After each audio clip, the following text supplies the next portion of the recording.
Lately, a lot of people have been asking me, Josh, what the heck did you just put in my drink? What they haven't been asking me is, hey, how do you get all those neat sounds out of your delay pedal? So I figured I would break it down and show some ways to play around with delay.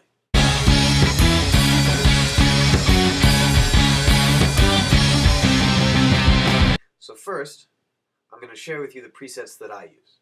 I'm coming out of a Musa FD900 Ambience reverb delay combo. It's a really great pedal. It sounds great. I can get it to do basically anything I want it to.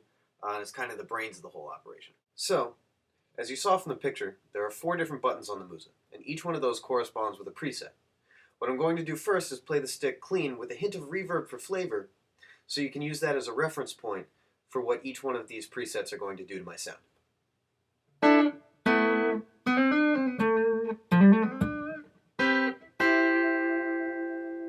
Preset number 1 is your classic delay. I prefer a little bit of a longer delay, and I was able to use the reverb side of this pedal to change the decay, so each time it bounces back, it's just a little bit darker than it was before. I personally like that kind of stuff.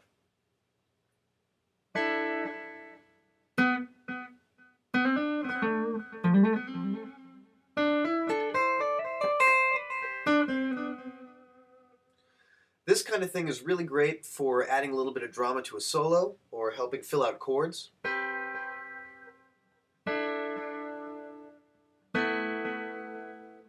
And if you find the beat to it, then you can subdivide that and start to make patterns over the top of it.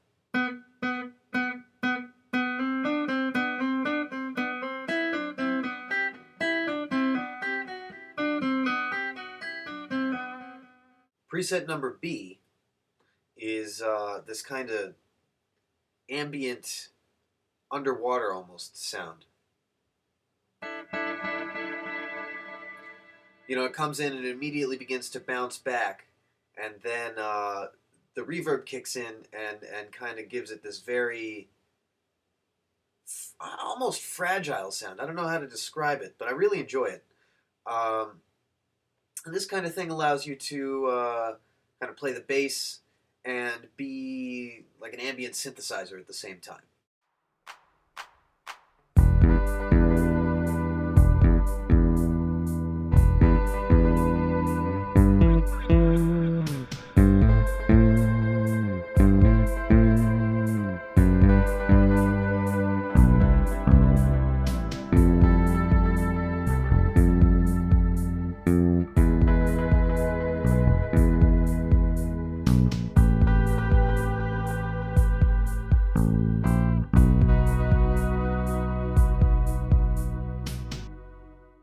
So there's some really neat stuff you can do with that preset.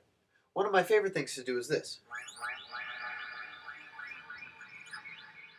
And all I'm doing is scratching the strings, but you know, because of the nature of the delay, it really just starts to sound like these mythical creatures, you know, whale song, all that stuff.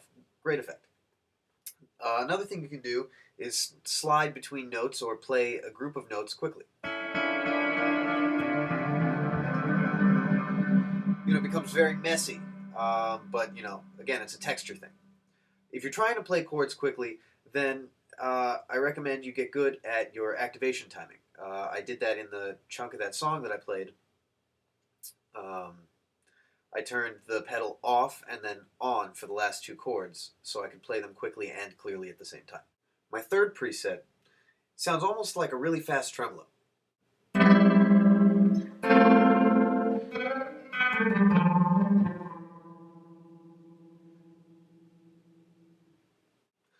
I was able to get this delay by switching the pedal to reverse delay, turning the delay time all the way down, and turning the feedback, which is the volume, to about equal with just the totally clean volume. I then turned the level of delay, also known as the mix or the blend on other delay pedals, all the way up. So what you're getting is nothing but the delay itself. This particular preset is really great for single line stuff. You know, all of a sudden you've got this kind of glassy line going on. It's really great for chordal stuff, obviously. And it really, I don't use it that much, but I definitely do use it. It definitely has its place. My final preset is another pad preset. This one's pretty synthy, but I can really get a lot out of it, get a lot of miles out of it.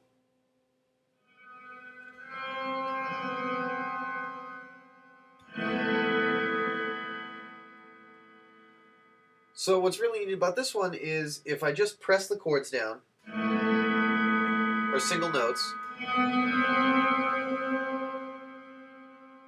I get this really kind of eerie sound. No attack, long decay, great kind of thing. If I tap a lot, now the pedal's off, if I tap a lot, like this, which would sound like crap, normally, if I tap a lot like that, with the delay on, I get almost a string sound out of it.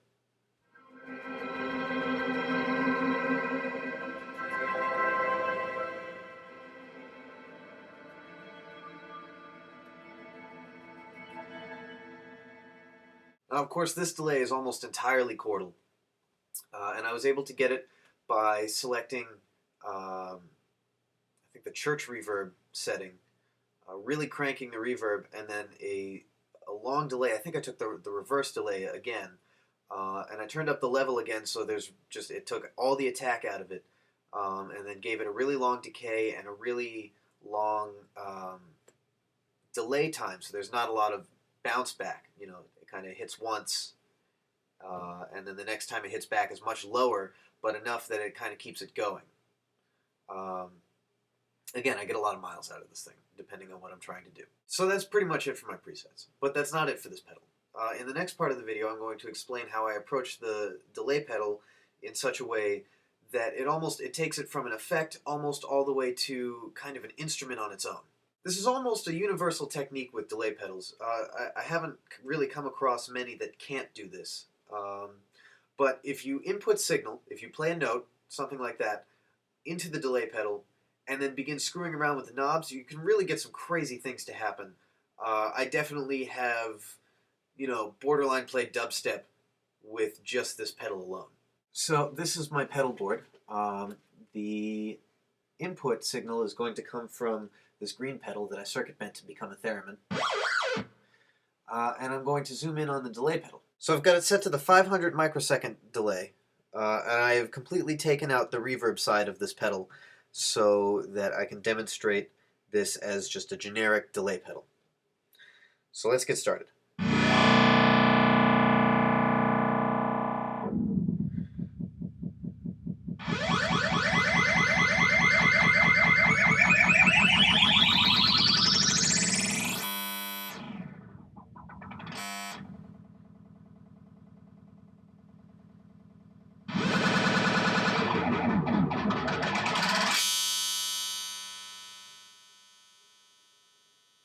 I did that on one setting by mostly messing with just the time. I had the feedback and the level all the way up, and I would input from a pedal that I broke to create its own sound when I turned it on. So you can imagine, during a set, you're playing a solo and you get sick and tired of playing real notes. So you lean down and there's your delay pedal, and all of a sudden you're playing music from outer space. I did it like that to demonstrate it as a generic delay pedal. I really haven't come across any that can't do this. If you've got a delay pedal that's got as many settings as mine does, explore the crap out of it. So, hopefully this video helped you out. If you can't tell, I'm a fan of delay. I think there's a lot of possibilities for sounds that I wouldn't normally get without it. Not everybody is, but hey, not everybody's a fan of enjoyment or fun. Anyway, thank you for watching, and keep exploring.